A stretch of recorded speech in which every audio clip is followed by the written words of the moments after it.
રાજકોટ જિલ્લાના જાણીતા વકીલ સંજય વોરાએ તારીખ 23 ડિસેમ્બર 2015ના રોજ જિલ્લા સરકારી વકીલ તરીકે ચાર્જ સંભાળ્યો હતો। સંજય વોરા તેમના કાર્યકાળ દરમિયાન છેલ્લા 2 વર્ષમાં ભ્રષ્ટાચારના 27 કેસોમાં અને 9 વર્ષમાં કુલ 117 કેસોમાં સજાઓ આપવાની ઉપલબ્ધિ મળી છે। પોક્સો કાયદા હેઠળના દુષ્કર્મના આરોપીઓ સામેના 27થી વધુ કેસોમાં 10 વર્ષથી લઈને આજીવન કેદની સજાઓ અપાવી છે। આંતરરાષ્ટ્રીય એન્ટી કરપ્શન દિવસ નિમિત્તે ગાંધીનગર ખાતે મુખ્યમંત્રી ભૂપેન્દ્ર પટેલે તેમને સન્માનિત કરી ગૃહમંત્રી હર્ષ સંઘવી અને એન્ટી કરપ્શન બ્યુરોના અધ્યક્ષ શમશેર સિંહની ઉપસ્થિતિમાં લોખંડી પુરુષ સરદાર પટેલના સ્ટેચ્યુની મોમેન્ટો અર્પણ કરેલ છે।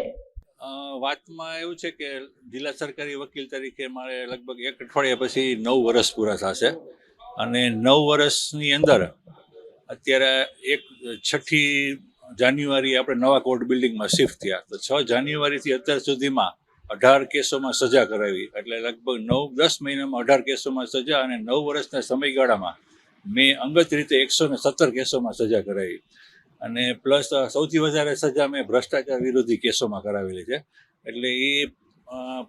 પરિસ્થિતિ જોઈને શમશેરસિંહ સાહેબે આપણા અધ્યક્ષ છે એસીબીના એમને 2 લેક્ચર મારા ગોઠવેલા હતા અને ત્યાર પછી લેક્ચરનું ને બધું વક્તવ્યની બધું જોઈ કાયદા ઉપરની બધી પરિસ્થિતિ જોઈને મને મારું નામ સજેસ્ટ કરેલું હતું એસીબી કચેરીએ કે ભાઈ તમે મુખ્યમંત્રીના કાર્યક્રમમાં તમારું સન્માન કરવાનું છે। એટલે ગઈકાલે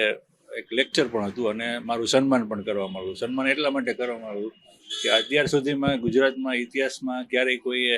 100ની ઉપર સજા કરે એવો કોઈ દાખલો નથી અને મેં 117 કેસોમાં સજા કરાવી। પ્લસ અમારા જિલ્લાનું આખું ગણી તો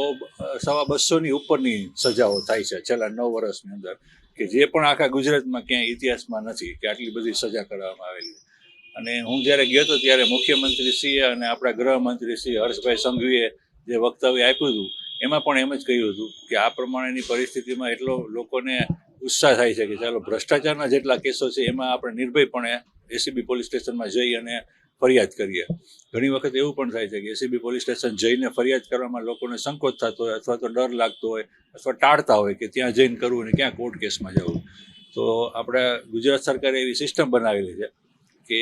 ટોલ ફ્રી નંબર એક આપેલો છે કે તમે કોઈ પણ ટોલ ફ્રી નંબર ઉપર ફોન કરીને કહો કે આ જગ્યાએ ભ્રષ્ટાચાર આટલો થાય છે એટલે ત્યાં ગાંધીનગરથી સીધું જે જગ્યાએથી કોલ આવ્યો હોય એ જગ્યાએ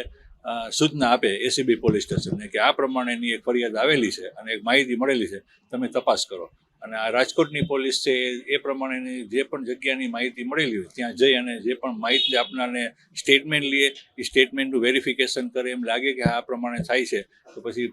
સરકાર પોતે ફરિયાદી બને, પીઆઈ પોતે છે એસીબીના એ પોતે ફરિયાદી બની અને કેસ આગળ ચલાવતો હોય છે। આવી રીતે આટલા બધા કેસોમાં સજા થવાથી મુખ્યમંત્રીશ્રીએ મારું સન્માન કર્યું। આપણા લોખંડી પુરુષ શ્રી સરદાર પટેલની મૂર્તિનું મને મોમેન્ટો આપેલો છે। એટલે અને બીજા હું ત્યાં હતો એ સમયે ફરિયાદ કરવા માટે જેને હિંમત દાખવેલી છે એ 7 જણા રાજકોટના હતા કે જેમને ત્યાં ગાંધીનગર બોલાવેલા હતા।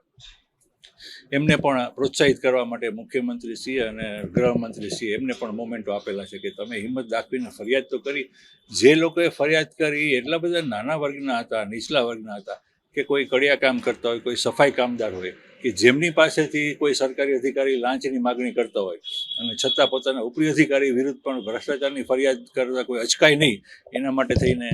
આપણા મુખ્યમંત્રીશ્રી એ લોકોને પ્રોત્સાહિત કર્યા છે અને બધાના ફોટા કર્યા, બધાને અભિવાદન કર્યા અને ખૂબ જ ઉત્સાહિત કરેલા છે।